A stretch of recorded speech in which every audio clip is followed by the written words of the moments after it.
नमस्कार, स्वागत है आपका जनगणमन 24/7 पर।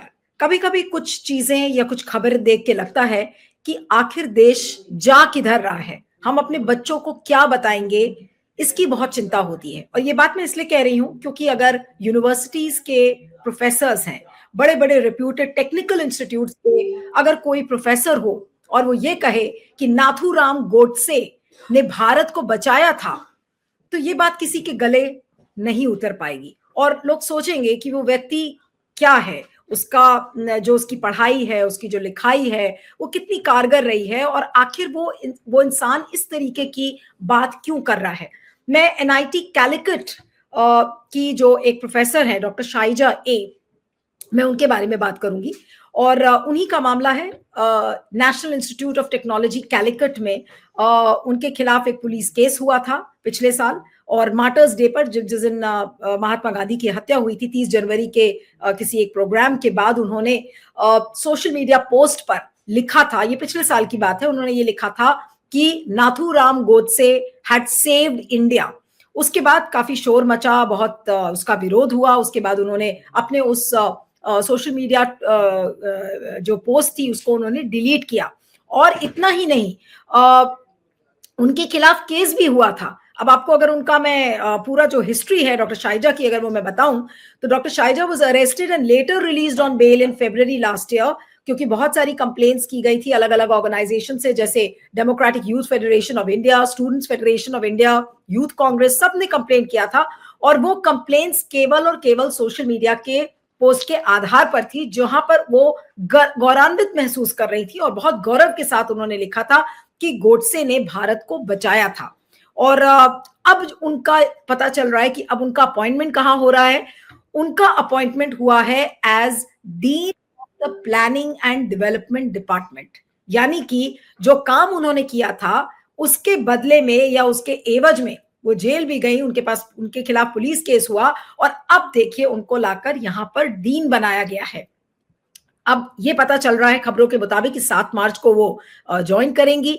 और इतना ही नहीं बल्कि उनका जो ट्रांजिशन है, किस तरह से वो स्मूथ चेंज ओवर देंगी। एक डायरेक्टर का जो एनआईटी के जो डायरेक्टर हैं, उन्होंने ये कहा है कि doctor शाइजा will work alongside the current dean Dr. Priya Chandran until March 7th to ensure a smooth change over।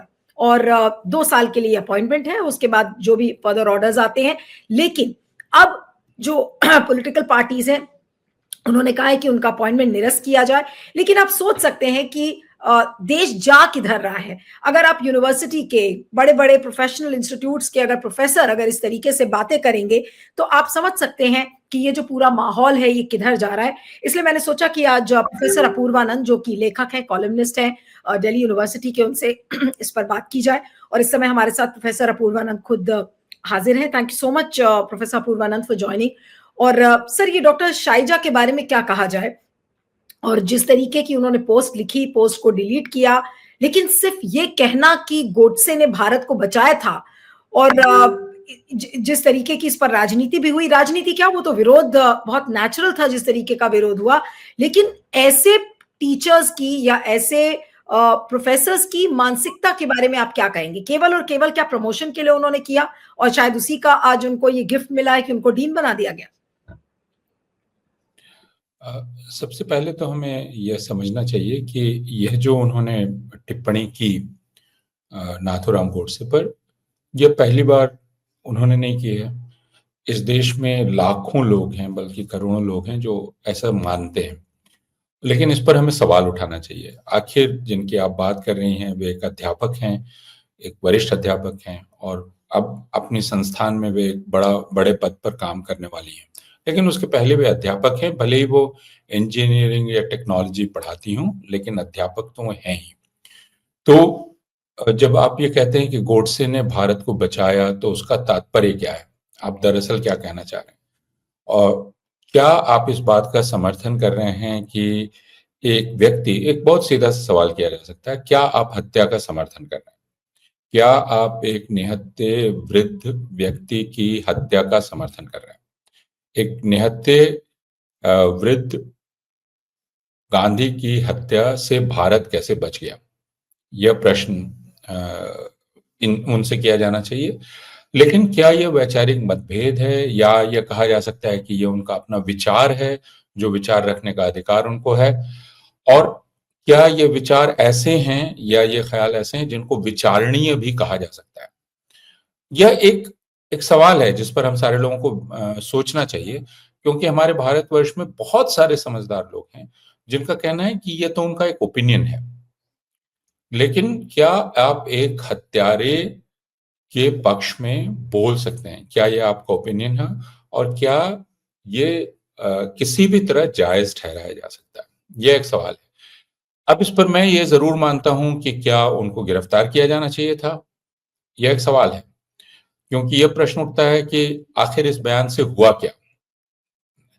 क्या किसी की भावना आहत हो गई? तो भावना आहत होने वाला तर्क काफी खतरनाक है, क्योंकि ये दोनों दिशाओं में जा सकता है और इससे हमें बहुत बचना चाहिए, क्योंकि अगर आपकी भावना आहत होती है तो किसी और की भी आहत हो सकती है और दोनों तुलनीय हो सकती है। आप ये नहीं कह सकते हैं कि यह वाली भावना जो है वो राजनीतिक रूप से ठीक है, इसलिए इस पर तो मुकदमा होना चाहिए लेकिन बाकी पर नहीं होना चाहिए। तो जब तक कोई चीज घृणा फैलाने वाली ना हो और तब तक वह अपराध नहीं हो सकती। तो हेट स्पीच में और एक ऑब्सीन स्पीच में या एक असभ्य बात में, दोनों में फर्क किया जाना चाहिए। यह जरूर है कि क्या आप हत्या का समर्थन कर रहे हैं, यह एक प्रश्न है। कई लोग कहते हैं नहीं, हम उनके हत्या का तो समर्थन नहीं कर रहे हैं, लेकिन हम उनको महान मानते हैं। तो फिर यह पूछना पड़ेगा कि आखिर उसके बाद उन्होंने और किया क्या है?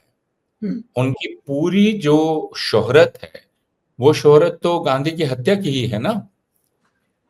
जिस व्यक्ति को आप महान मानते हैं, देशभक्त मानते हैं, उसके जीवन का एकमात्र अगर उसकी पहचान है तो गांधी के हत्यारे के रूप में, और तो कुछ है नहीं।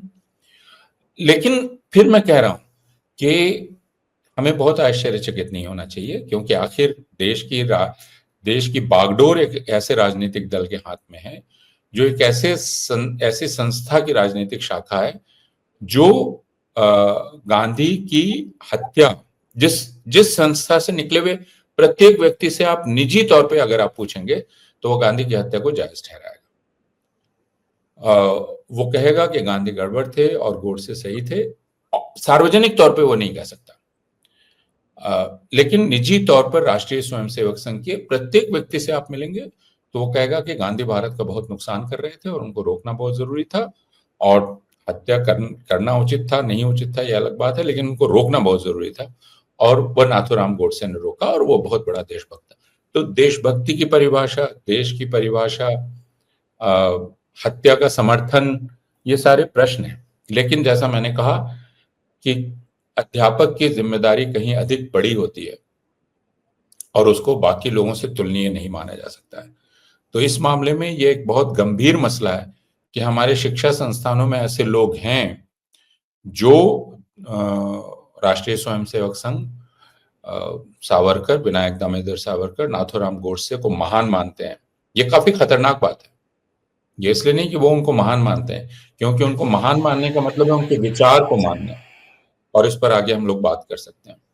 नहीं, लेकिन अपूर्वानंद जी, लेकिन ये जब इस तरीके की चीजें होती हैं कॉलेज कैंपसेस में या यूनिवर्सिटीज में या फिर स्कूल के लेवल पर भी, इसका इम्पैक्ट बच्चों पर क्या पड़ेगा? अब आज अगर उनको डीन बनाया गया है, डॉक्टर शाइजा को, तो ऐसा कॉलेज या फिर वो डिपार्टमेंट ही क्यों ना हो जिस डिपार्टमेंट की वो डीन है, उस पर क्या असर पड़ने वाला है? क्या वहां पर उसी तरीके की विचारधारा को बढ़ावा दिया जाएगा और वही इम्पैक्ट बच्चों पर भी पड़ेगा?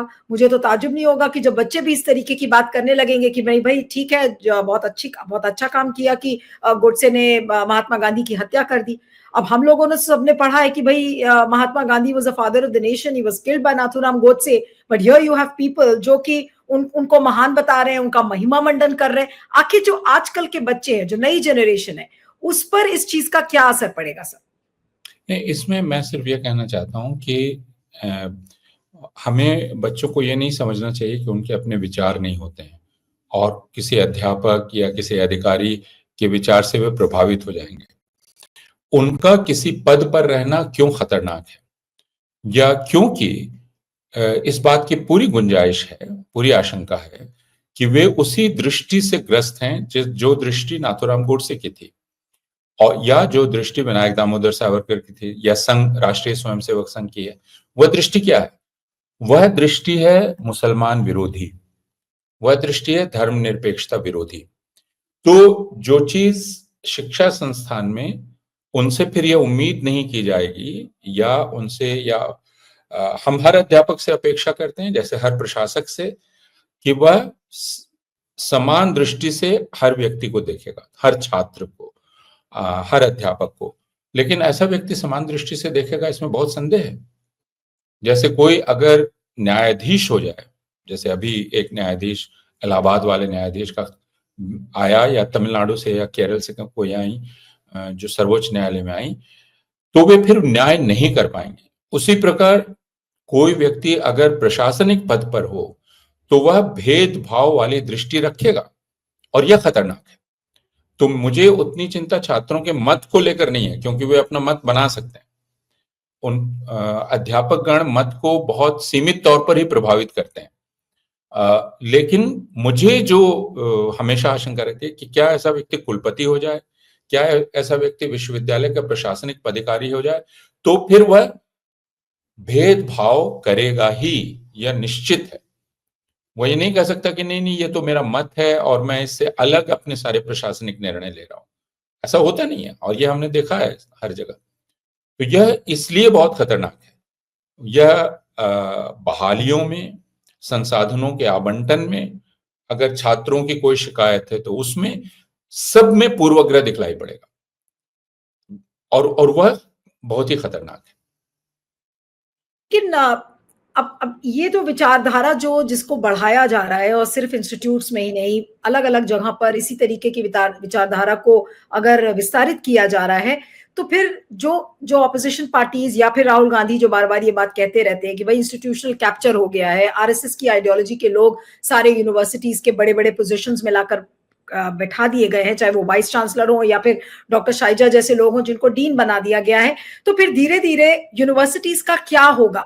क्या यूनिवर्सिटीज में इसी तरीके की बातें होंगी और लोग नेहरू, गांधी, सेक्युलरिज्म सबको भूल जाएंगे, और वो एक बहुत ही एंटी डिलुवियन चीज हो जाएगी जिसको कि किसी जमाने में पढ़ा जाता था और लोग उसी को मानने लगेंगे। जैसे कि मिसाल के तौर पर आज मैं एक पैनल डिस्कशन में थी जिसमें कि कहा गया कि अब तो एक सर्वे हुआ है जो कि 18 साल से 22 साल के बच्चों को ये बताया जा रहा है कि जो इस बार प्रयागराज में कुंभ हुआ था वो पहली बार हुआ है। अब वो वही मिथ है जो कि 144 साल में पहली बार कुंभ आया, तो जो एडल्ट पॉपुलेशन है उसको लग रहा है कि भाई ये कुंभ तो पहली बार हमने कुंभ देखा है। तो ये क्या इसी तरीके के डिस्टॉर्शंस के साथ अब ये सोसाइटी के आगे बढ़ने वाली है? बिल्कुल। तो भारतीय जनता पार्टी और राष्ट्रीय स्वयंसेवक संघ के सत्ता में आने से हम क्यों आशंकित और भयभीत थे? इसलिए भयभीत थे कि अब एक मूर्खता का साम्राज्य धीरे धीरे फैल जाएगा। तो आपके पूरे देश में मूर्खता और मूर्खता के साथ घृणा, दो चीजें, ये काफी सम्माननीय हो जाएंगी। और जितने कुलपति हैं, जितने मुख्य प्रशासक हैं विश्वविद्यालयों के, शिक्षा संस्थानों के, वे राष्ट्रीय स्वयंसेवक संघ के प्रचारकों की तरह काम कर रहे हैं। अब दिल्ली विश्वविद्यालय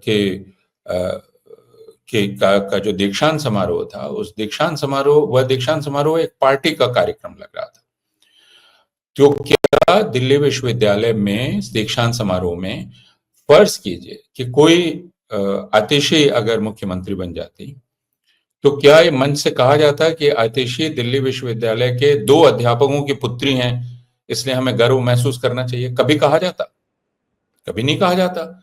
लेकिन आज की मुख्यमंत्री भारतीय जनता पार्टी की हैं, इसलिए सबको कहा जा रहा है प्रेरणा की स्रोत हैं। दौलत राम कॉलेज में भी कहा गया प्रेरणा की स्रोत हैं, जबकि वे किसी भी तरह छात्रों के लिए प्रेरणा की स्रोत नहीं हो सकती, क्योंकि उन्होंने जिस तरह के बयान दिए हैं, हम छात्रों को कहेंगे कि वे बहुत ही असभ्य हैं और अश्लील हैं।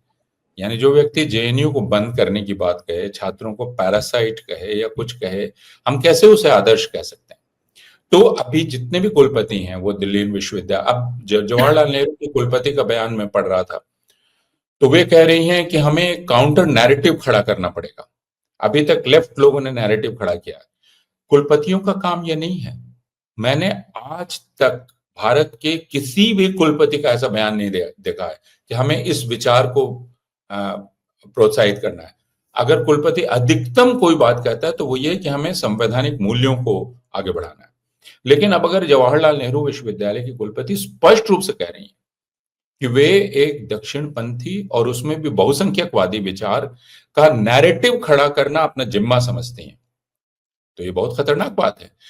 उस परिसर में सारे मुसलमान छात्र और अध्यापक और सारे संवैधानिक मूल्यों को मानने वाले लोग खतरे में हैं, जो कि दिखलाई भी पड़ रहा है।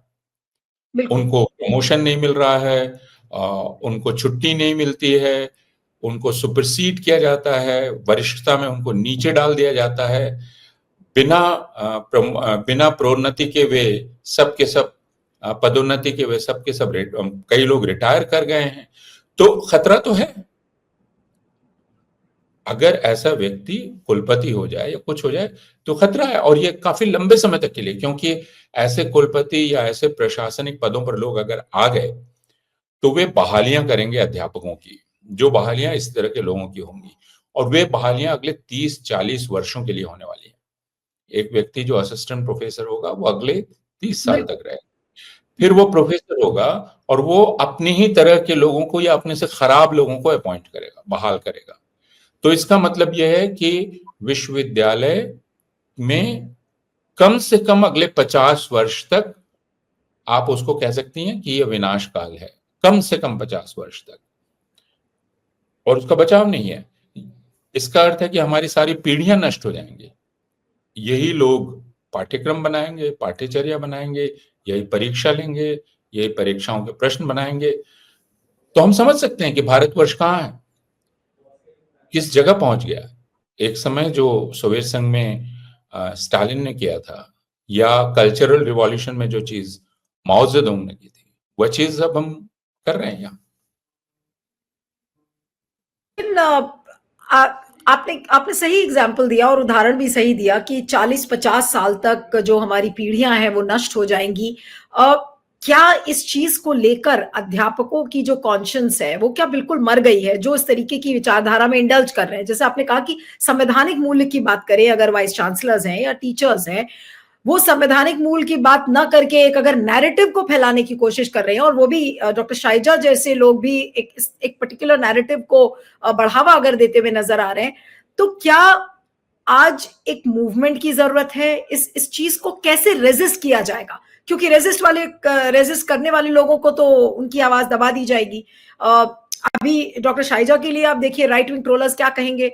उनको यही बोला जाएगा कि अरे देखिए, सारे जो लेफ्ट लिबरल हैं अब वो फ्रीडम ऑफ एक्सप्रेशन भूल गए, और वो उसकी उस तरीके की बात करने लगेंगे कि देखिए उनका पोस्ट उनको डिलीट करना पड़ा, और ये सब तरीके की जो बातें शुरू होती हैं। आखिर इसको रेजिस्ट कैसे करेंगे? और ये जो आपने एक बड़ा अच्छा शब्द इस्तेमाल किया कि मूर्खता का साम्राज्य बना रहे हैं मोदी जी, और जो मोदी सरकार है वो मूर्खता का साम्राज्य जो बना रही है, इस साम्राज्य को डिसमेंटल कैसे किया जाएगा? ये बहुत मुश्किल है, तकरीबन असंभव है। आप कह रही हैं क्या अध्यापकों की अंतरात्मा नहीं है, लेकिन वे अध्यापक हैं नहीं। ऐसे लोगों को दरअसल अध्यापक होना नहीं चाहिए था, जो लोग आज बहाल किए जा रहे हैं। तो वे आए ही हैं इस काम के लिए, तो फिर आप उनके अंतरात्मा की बात क्यों कर रही हैं, जो इसी काम के लिए आया है? जब कुलपति ये कहती है कि उसका काम एक काउंटर नैरेटिव खड़ा करना है, तो वो कुलपतित्व के योग्य तो नहीं है। कुलपति का काम ये नहीं है जो वो कह रही हैं। तो उनसे यह अपेक्षा करना कि अंतरात्मा जैसी कोई चीज उनमें होगी, ये कुछ ज्यादा ही है। और जैसा मैंने कहा कि जब वो इसी काम के लिए आए तो वो इस काम को काफी जोशो खरोश के साथ कर रहे हैं और क्रूरता के साथ कर रहे हैं, है ना? आप दिल्ली विश्वविद्यालय में चली जाएं, मैंने कल देखा दिल्ली विश्वविद्यालय के कॉलेज के बाहर लगा हुआ था रामचरितमानस,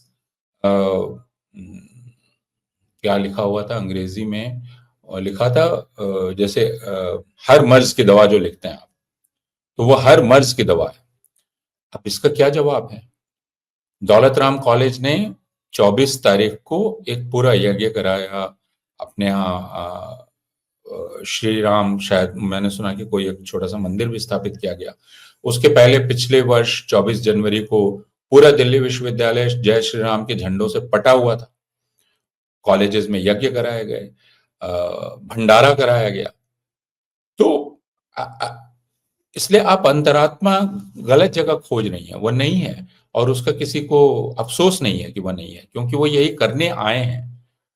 वे इस विश्वविद्यालय को नष्ट करने आए हैं, और इन विश्वविद्यालयों को, ये उनका लक्ष्य है और ये वो करेंगे।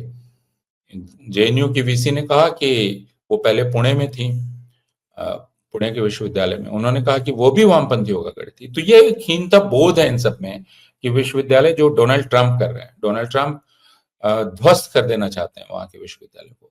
राष्ट्रीय स्वयंसेवक संघ का उद्देश्य भी है, मतलब उसका एक, वो कहता है कि वो सांस्कृतिक संगठन है वगैरह वगैरह। तो अब जो कुछ शिक्षा के नाम पे अब प्रवचन तो नहीं कर सकते ना, किसी भी प्रकार का प्रवचन, ये शिक्षा नहीं है।